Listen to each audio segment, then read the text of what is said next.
Welcome back to Minnie and Moa. So on today's video I've got a sweet little DIY to show you. So just going to show you this next to my desk or my craft room, what I've claimed as my craft room. This little rabbit, I mean it looks all tufted but it's just wet. He's fine as a little one running about. Ah, super cute. Well, I want to say they're my inspiration for today's video, which they kind of are. But rabbits are like always my inspiration. So this is a tote bag that my daughter's just brought down. I've just cut it up and then I thought I'd best video just to show you. So this is what I'm going to make today's DIY out of. I'm not sure what material it is. It seems like a kind of cotton linen material. So my Minnie and Moa logo, this jumping bunny that I used on the collage. I used this template on the collage on the last project. So I'm just going to use that again to do something a bit different. So I'm just going to draw around it with a black pen. So I've got two layers of the fabric underneath. So at this point I really didn't know what I was going to do other than it was going to involve some kind of sewing. So I drew all the way around it, and then I decided that I was going to make it like padded inside. So then I cut closer to it because I knew this was going to make it much easier when I'm sewing it. I'm hopeless with the sewing machine, so I knew this is going to happen by hand. So literally when I make videos like this, I know I've narrated this after I've already made it, but I really didn't know how this was going to turn out and if it was even going to work at all. So I popped a few pins in. Oh, I hate pins. I always stick them in my hands. And then I cut the material just even closer. I left about a centimetre and a half between the pen line and where I've cut the edge. So I'm still not sure what I was going to do at this point. I just thought if I just try and sew neatly, then hopefully some good will come of this. So that's my bunny cut out, and then I got some thread and a needle. So this is just ordinary sewing machine thread, I'm assuming, because I got all this with my sewing machine. And then so I just went for a colour as well that would stand out because I felt like I wanted to see the stitching somehow. And then I used this big needle. Just put my glasses on. I wasn't sure if this needle was going to be too big. By the way, that stamp on my hand, it's not a bruise on my right hand. That's because me and my daughter done a car boot sale yesterday, and they stamp your hand with this great big green S for seller, and it just doesn't come off. Anyway, so then I just tied a little knot. So I was kind of working from the inside, or like I say, I wasn't sure what I was going to do. So that's why I've tied the knot on this side, and not on the inside or the opposite side. And then I just decided to do some sewing. Now this is not a sewing tutorial. I don't even know what this stitch is called, but what I've done is I've just kind of stitched forward a little way and then stitched back and then forward and then back, like so. Forward say a centimetre and then say back say half a centimetre. Is that right? That's just really rough. That seemed to work. I just thought if I do the same technique all the way around, then it's going to look neat. So I sewed all the way along the pen line. So it did take a while, I would say, between running the kids about. If I was just doing this, it probably took us maybe 3/4 of an hour, I would say, to sew.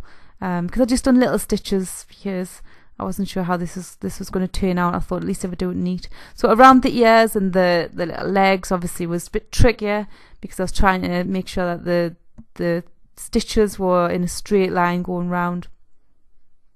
So this bit took a little bit longer. This is quite nice to do a sewing project because I don't think I've done one. I've made a couple of cushions, but that's it, and that was with the sewing machine. So this probably is technically my very first sewing project. So I did take my time on it because I thought, this needs to turn out. So look at the back, it's quite neat. Oh, I'm so proud of how neat the back is. I'm bragging. So I feel like that will definitely not pull apart. That'll stay in one piece.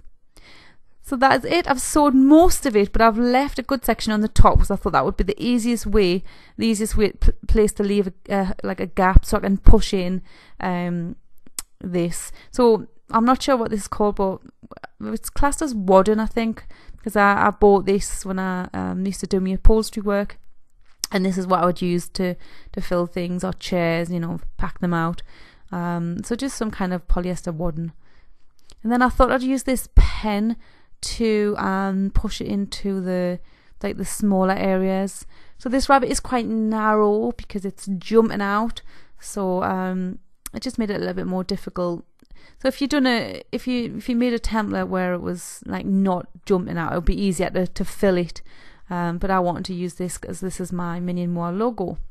Oh, by the way, and if you don't already know, you can download this logo for free from minnieandmoi.com from the free printables page. I will leave a link down at the bottom in case you want to do that. So I ended up using this knit needle to push the wadding in. So I used the end of the knit needle with like the head on to push like the bulk of the wadding in to each section, and then I would turn the knit needle around and use the pointy bit just to gently kind of push the wadding right up into the ends of the ears and the feet. So then I just added some to just start filling the body area. No, I didn't. I'm ahead of myself. I'm doing the head. I'm doing the head. So some of it I could just use my finger just to kind of push it in. I just didn't want it to be lumpy. I really didn't want it to be lumpy. And then I used the knit needle to push it into the legs. So I was trying to kind of like just kind of pull the wadding out so it was nice and kind of fluffy. And then I started just filling up the body area here. I really wasn't sure how this was going to turn out, but I didn't want it lumpy. It just meant that I needed to just kind of just make sure it was all nice in each section, because it'd be quite hard to go back for a bit at the end if it was lumpy. So just make sure you've got your legs and then your ears and your head. You're happy with all those first before you go ahead and do the main bit before you sew it up. So I was quite happy with that. So I just put a little pin in here just to help hold it shut while I get a start on just sewing them up. I use these pins with a big head. If I do anything, I use these just so I can see where it is, because I'm hopeless for sticking pins in myself. So I've just moved on to the kitchen bench here, where I'm busy working on my Patreon cards that I cut out of the collage. But there's still plenty of room for us to do a little bit here. So then I just sewed up the top area. So I just kind of kept it pinched in and made sure I wasn't like sewing the wadding in with the stitching. I just kept that pushed down. And then I just tied a little knot. And then I can't believe it, this has actually turned out quite good. So then I just trimmed off that little bit thread.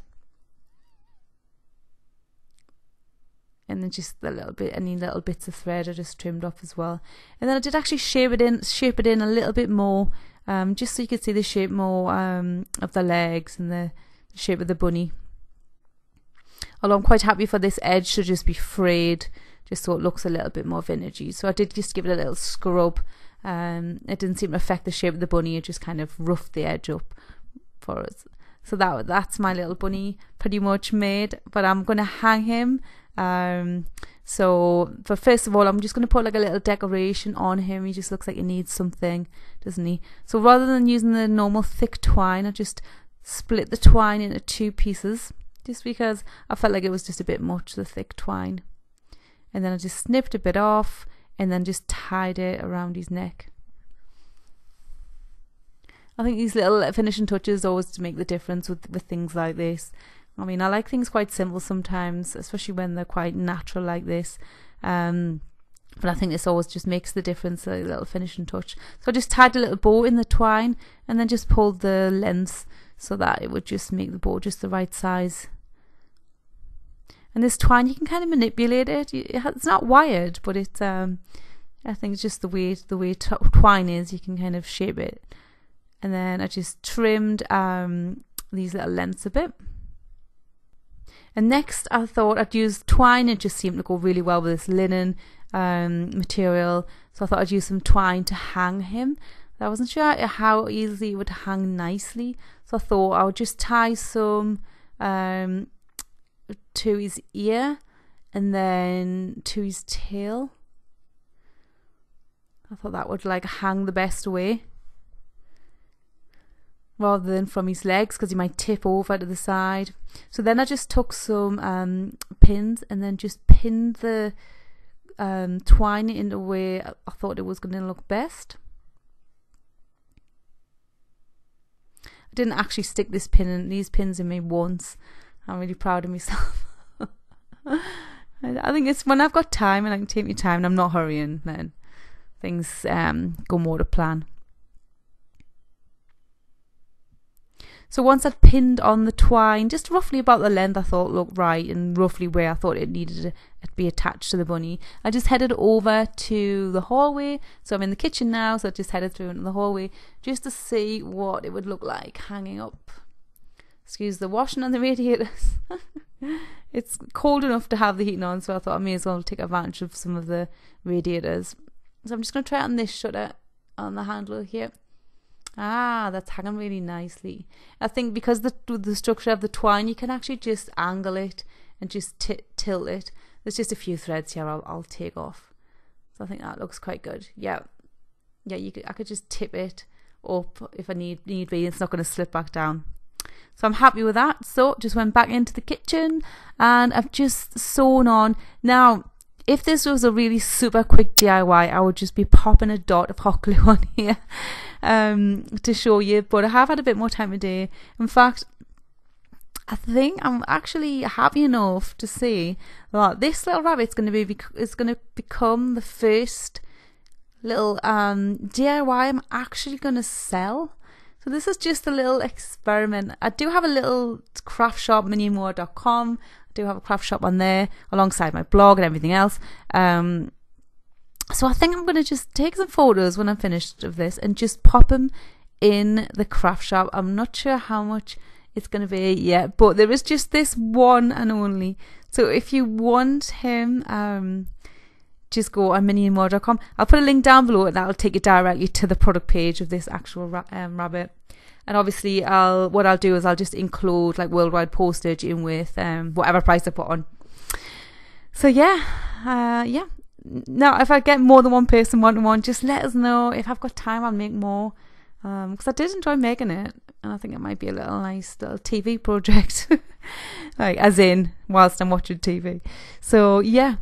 So I'm quite chuffed with the stitching on the back. That is the best sewing I've ever done. I haven't done much sewing, but so it didn't take much beating. So this window here, this is a different window at the other side of the hole. The rabbit loves to dog loves to sit here and just watch the rabbits just pop out the little holes there. It's just super cute. So hope you've enjoyed watching my first sewing DIY. So you can check that out at minniemore.com. So subscribe to my channel if you haven't already. And that is it for the Tuesday's DIY. I shall see you again on Friday. Have a great week. Bye.